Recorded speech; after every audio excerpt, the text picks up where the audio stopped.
two big earthquakes in the last couple of weeks. The one that was just to the southeast of Mexico City, that was a 7.1. But a couple weeks before that, we had the 8.1 earthquake. I worked with Russian scientists in the mid-1990s, and what we developed were systems for leading them offshore. And this information was given to the U.S. military because Russia really doesn't have a problem with hurricanes. We do. Here we go again, guys. Another man-made, geoengineered storm.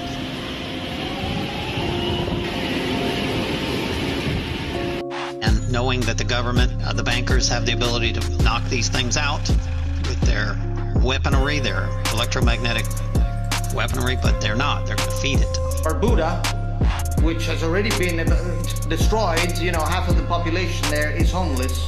But Barbuda is bracing for Hurricane Jose. They're remotely controlling it with HAARP.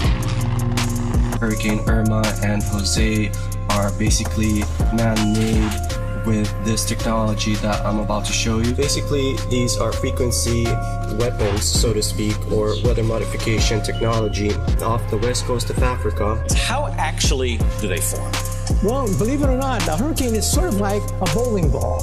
They form off the coast of Africa as a small breeze, and then they gather energy as they go toward warm water across the Atlantic. Agenda, while he lets everybody on the ground do the work that they are well equipped to do, it's an obvious man-made, not man-made, natural, incredible disaster that Texas is dealing with. And so the federal... There is geoengineering, there is weather manipulation, there is the weaponization of weather, there is everything. It's admitted, it's known, there's evidence of it, it's on the internet. The Air Force has gotten great value out of HAARP in the past 2 years.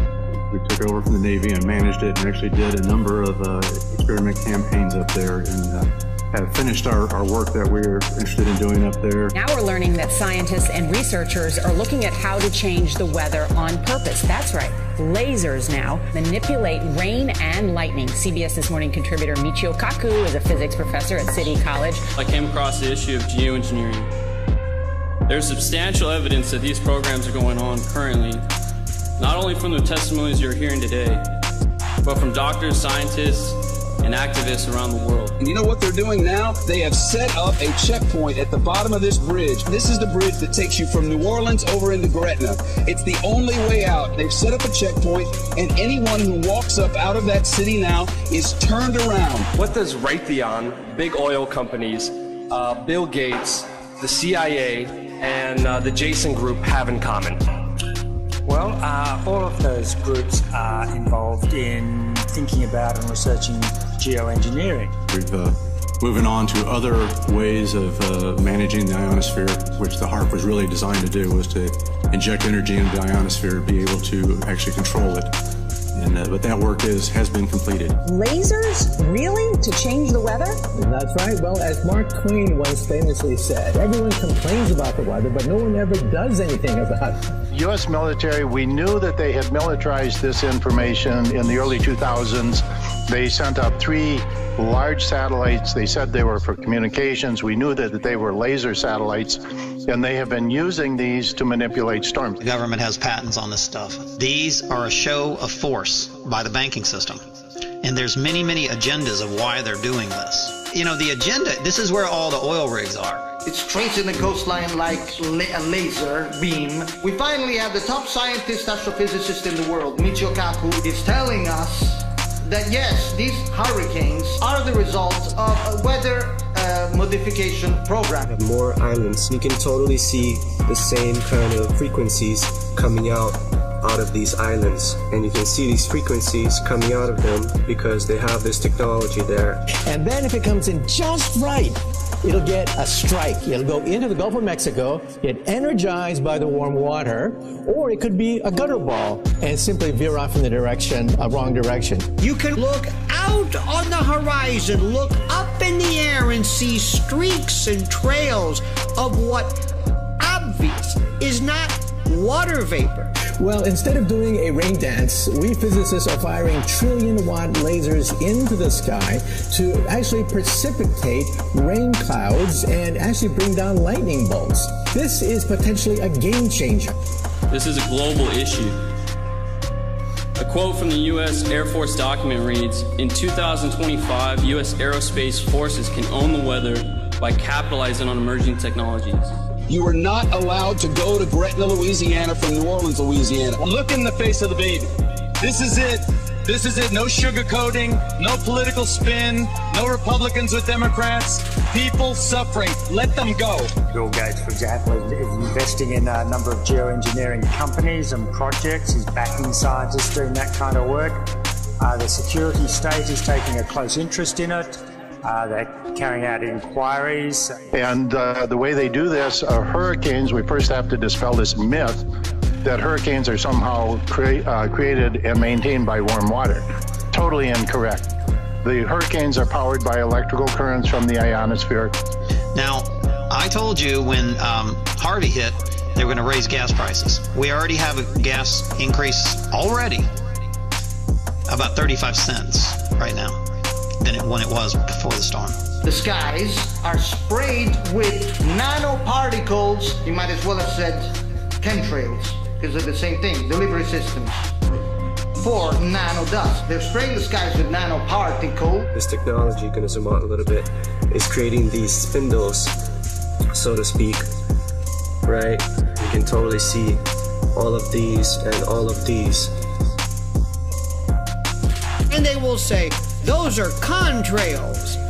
Those are from jets. Where?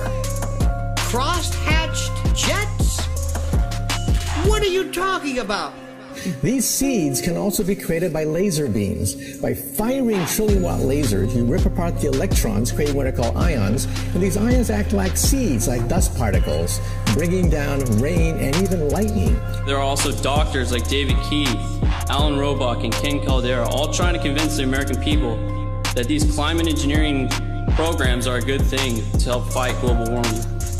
When confronted, they deny these programs exist. They began talking about, for example, a sulfate aerosol shield that will reflect some sunlight back into the atmosphere and cool the planet.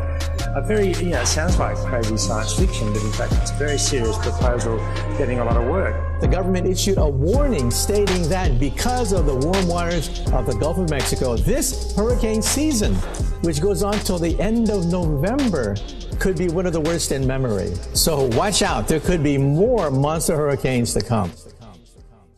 Using weather as a weapon. American scientists fear the country's intelligence service might be looking for ways to control the climate. We don't know if it's possible to create a cloud in the stratosphere or to brighten clouds out over the ocean, the two ideas that people are looking at. But be that difficult, we don't know. I don't know what motivates the CIA. I guess they want to protect the United States. But we can't think of any way that you could control the climate of one part of the world without controlling the whole world.